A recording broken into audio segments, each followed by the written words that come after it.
you know what it is. Back with another dose of that high-strength spiritual bleach to burn through those apparent spiritual blockages. I say apparent because even these so-called blockages are just an illusion. But there are some very common illusions that many people on the spiritual path encounter, and so I'd like to address some of the common ones and address them with this full understanding, an uncompromising understanding. Because the mind constantly looks for compromise. The ego tries to just carve out a little area in which it can hide, but we need the full spiritual bleach to burn the whole thing out. If that's what you're after, if you want the full thing, the real, true, full awakening to your true nature, the awakening to the true liberation, freedom from suffering, if you want the full thing, the true awakening, we have to be vigilant to these subtle tricks of the mind that pull you in with these little compromises, and the ego likes to say, yes, but what about this little thing here? And the ego just wants an inch, but it only needs an inch because it'll drive a bus through that inch. So we need the full spiritual power here.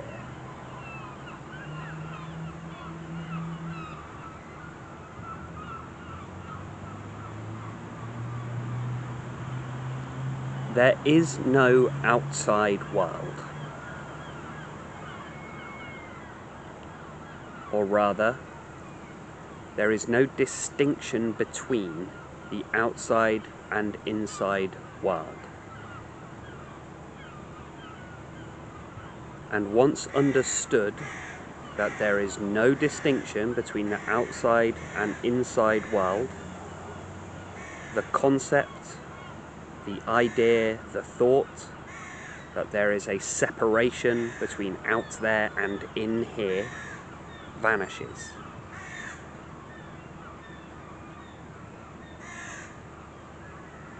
It is common on the spiritual path, the path of awakening, the path of healing,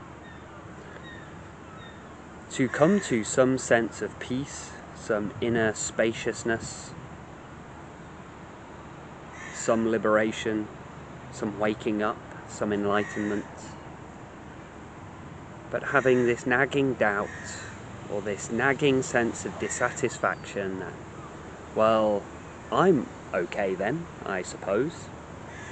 I feel more at peace, particularly when I'm meditating or when I'm in calm surroundings. But what about the outside world? And this can manifest in a couple of ways. One, it can manifest as I am at peace when I am left to my own devices, when I'm in a controlled, secure and peaceful environment. I can embody this understanding. I can become fully immersed in this understanding, and I can remain at peace, provided it's just me. But when I'm out in the outside world, around unconscious people, my peace is disturbed, my presence is lost, and my awakening is diminished. That is one manifestation of this, but what about the outside world? And another manifestation is, well, I feel at peace then, I feel a lot happier, I feel a lot more liberated, I've seen the true nature, or at least glimpses of my true nature. And so I feel like I'm liberating myself from suffering. And I can feel, wow, this is actually going to happen. But what about everyone else?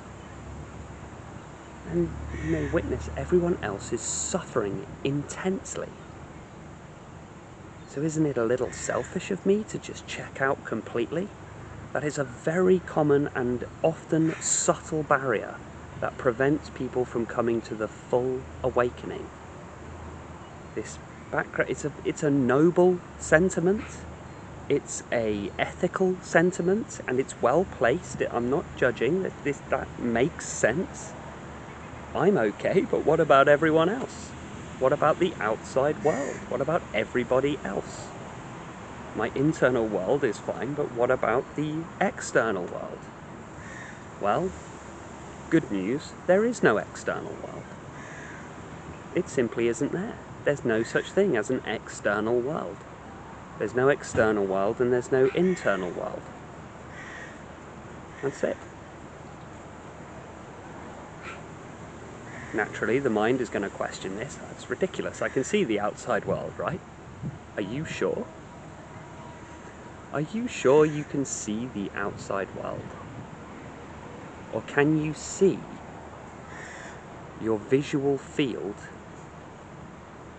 producing the sight, the vision of the outside world?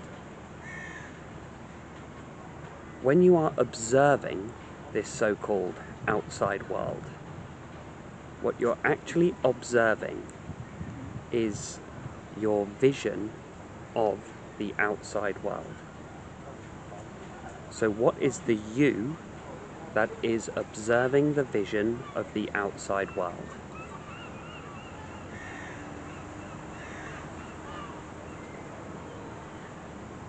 To begin collapsing this distinction, this separation, and let's remember that Advaita means non-duality or non-dualism, or one other definition is non-separation, no separation.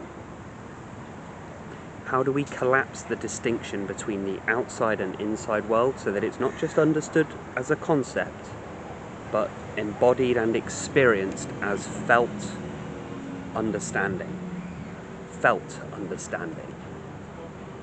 experienced, experiential freedom, liberation? We do this by understanding consciousness perceives the outside world and the internal world as it appears. It appears to be an external world and an internal world. But understanding that all of this seeing takes place in the same space. The seeing of this external world, and visual is a very powerful one. Visual is a very vivid one. This is what we believe kind of proves that there's an external world and an internal world. We believe, or the mind believes, this is the absolute proof of the distinction. But looking a little deeper, we find that isn't the case.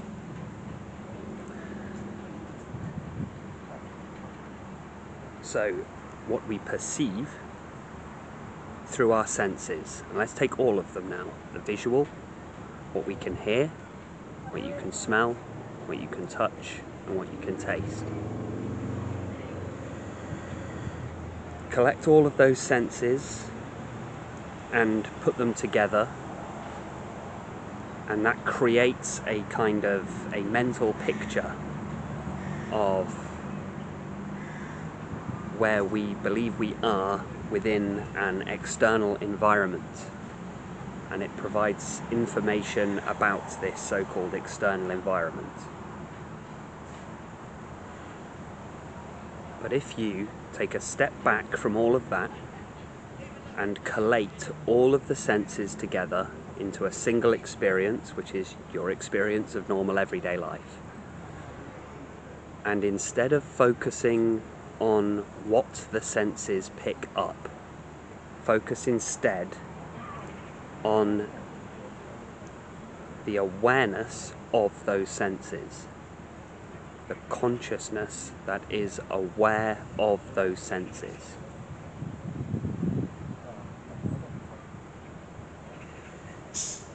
And recognizing that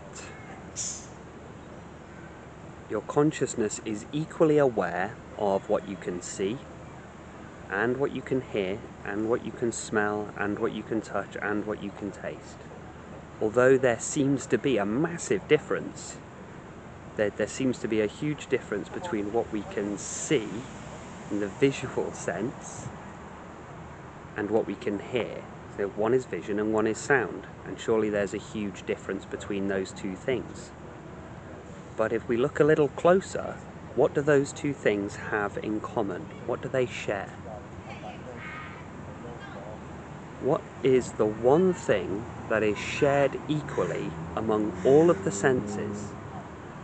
They appear so different. The senses appear so distinct from each other. Taste is so different from sight. Hearing is so different from smell, right? But what is it that ties these things together? What is the common element that all senses share? Conscious awareness.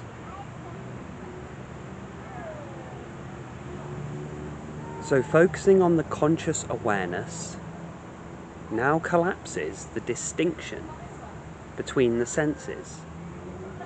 You are still free to draw the distinction if you wish, not a problem, but you may not have been aware, not previously aware, that actually you also have the option to withdraw the attention from all of the senses and instead focus on that which is aware of the senses. That conscious awareness is the felt sense. And notice there is an equality between all of these things. There is an equanimity. By focusing on the conscious awareness instead of what the conscious awareness is aware of, we find that there is a beautifully level playing field, not only between the senses, but also what the senses are aware of. We find that the more consciously aware you become, you find the beauty in everything. Everything. You could look at a trash can, a bin, and perceive it with the same awe and beauty and wonder that you perceive a mighty redwood or oak tree. The sunset is beautiful, but then looking around you, you see a lamppost, and the lamppost is equally beautiful. And this is what happens as a natural result of no longer placing analysis, interpretation, and most importantly here, distinction between the senses, or even what the senses perceive. You are aware of perception itself. Aware of perception itself. So remaining aware of perception itself instead of what the perception is perceiving, we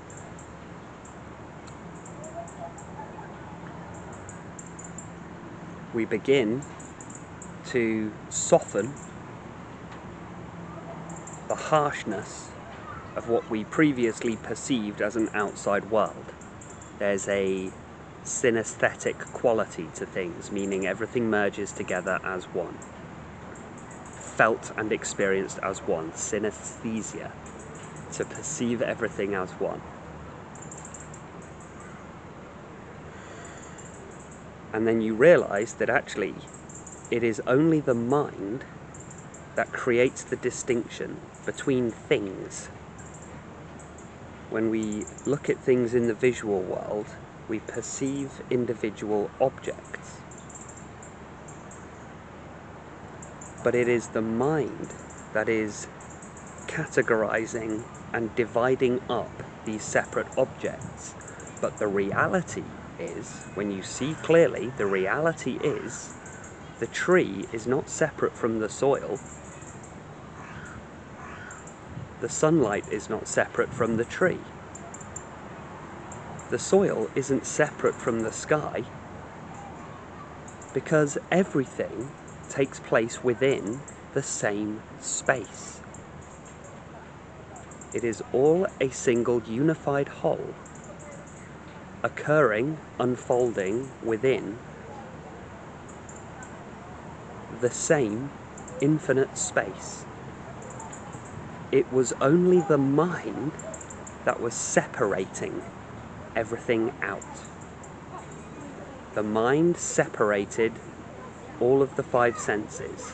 It partitioned everything up. But when the mind subsides, it is clearly seen everything is perceived as one.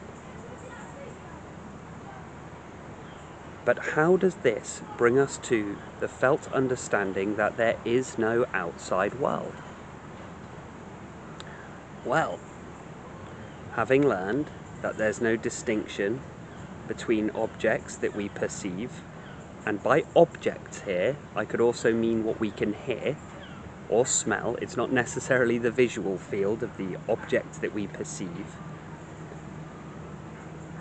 An object can also be a sound, just meaning the object of our experience. We are the subject and that is the object. So a sound, a sight, anything you can take, the taste of banana. I don't know why I just came up with banana, but the taste of a banana is an object. And now that we have collapsed the distinction between the separation and everything becomes that unified whole, now you can ask yourself, what is it that has created the separation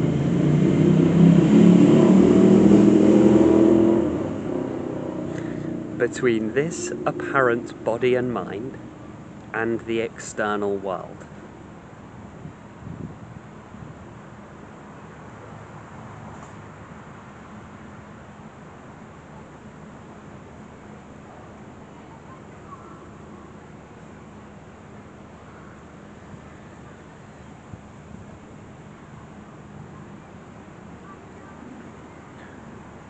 Recognizing through felt understanding that,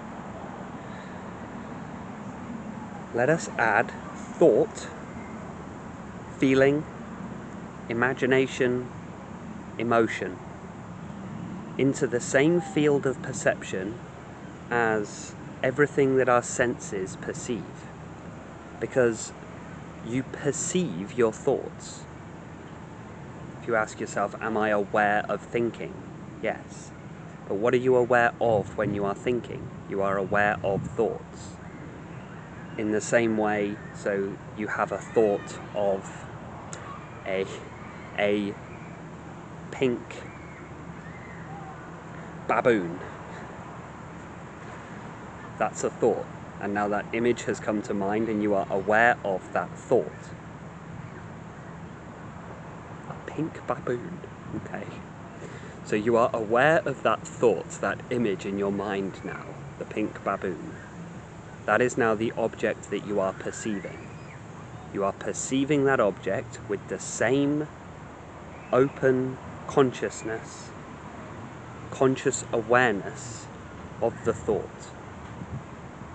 So your conscious awareness is perceiving the thought in a totally equal way that it perceives anything within the visual field and anything that the senses pick up. Where do all of these things, where are all of these things perceived? Is what you can see perceived within the same space of what you think? Is it perceived within the same space as what you feel? Let's add into this now the sensations of the body. Every single thing is perceived within the same space. Whether this is perceived to be an external thing or perceived to be an internal thing, such as a thought or a feeling, the pink baboon or the sensations in the body, what is drawing the distinction between these things. It is only the mind that is deciding, rationalizing, that there must be a separation between all of these objects. Remembering here, the definition of object I'm using is an object of perception. So,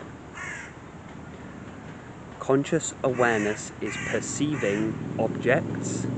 The mind creates the distinction between internal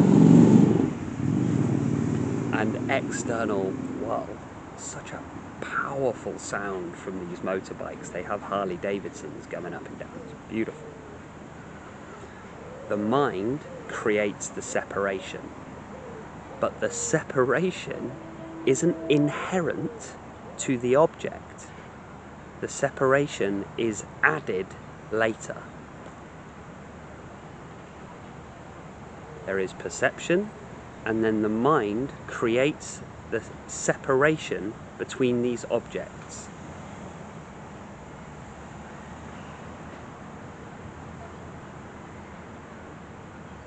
So, when attention is withdrawn from every object, and instead one abides entirely as conscious awareness without mind activity, there is no distinction drawn between the external and internal world. Why? Because internal and external is not an inherent property of objects. The separation is created later by the mind. Therefore, we arrive at the dissolution of the distinction between external and internal, and if there's no distinction between internal and external, then there is no external and there is no internal. It all arises within the same space.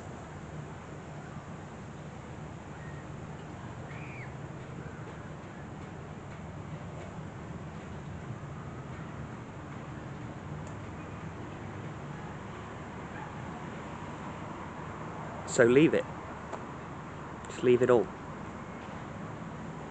There is no need for any mind activity whatsoever.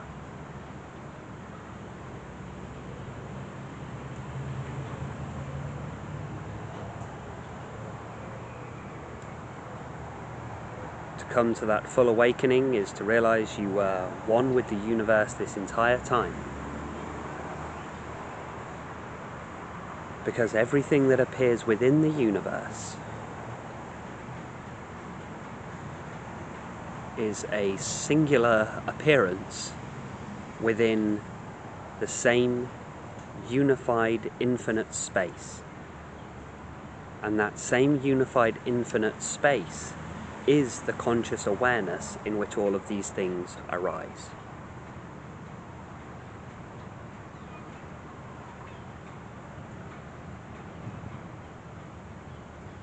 So that's the understanding that collapses the distinction between external world and internal world. And notice here, your mind will have a tendency, your ego will have an inclination towards saying, okay, that's great, so let's take this understanding and now use this to operate within the external world even better than before. That's how the mind takes hold of this understanding. It tries to turn it, it tries to weaponize it, it tries to utilitize it, to make a utility of this understanding. Great, now I've understood this, my life's gonna be better because I'm now going to be like a superhuman. It's not, that's a big trap.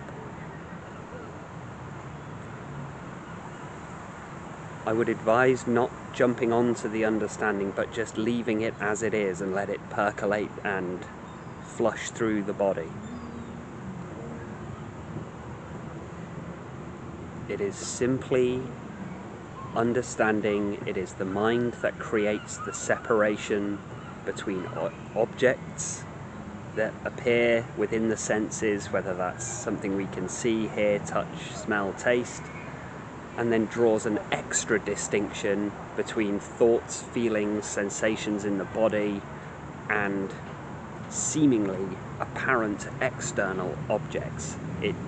The mind wants to draw a huge barrier between those things. Because of course it does. That was the function of the ego in the first place. That function of the ego when we first became aware of certain sensations, feelings, and then desire and fear came into it. Naturally, the ego arose around those feelings as it believed itself falsely to be a separate entity from the rest. It's over. It's done. You see the flimsy trick the mind was playing this whole time. And it was such a small illusion. This whole time.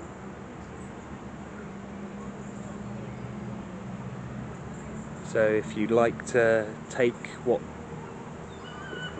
was said today and form a practice from it, or form a contemplation, or just something to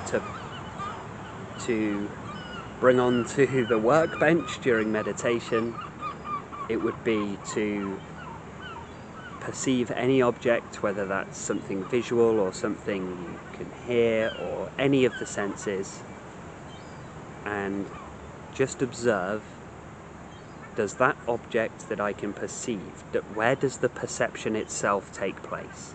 So if I'm looking at a tree, I wouldn't be thinking, but the tree is over there and my thoughts are in here.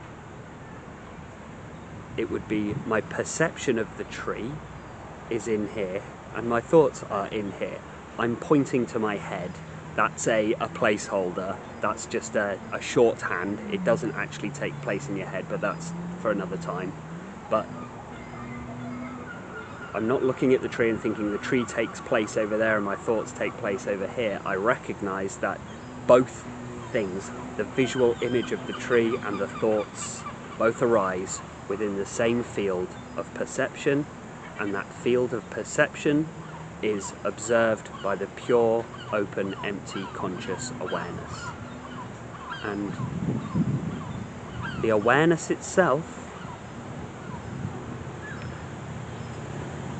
does not judge anything. The awareness itself just is aware of. The awareness itself isn't forming interpretation, opinion, analysis, belief.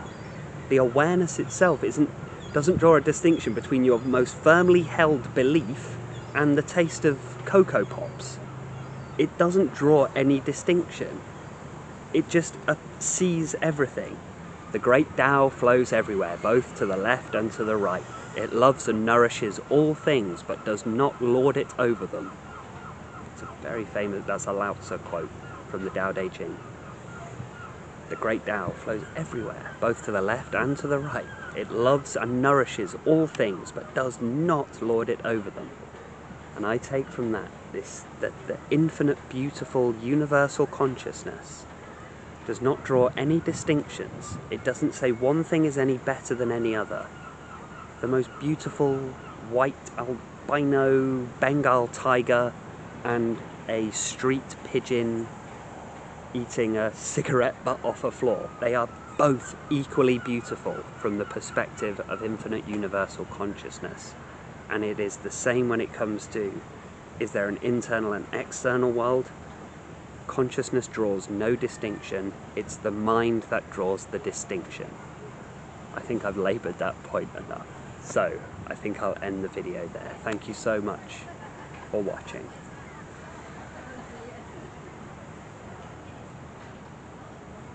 Don't forget to hit that non-existent like and subscribe button. And that's everything today. Thank you so much for listening. Take care, be well, and stay present.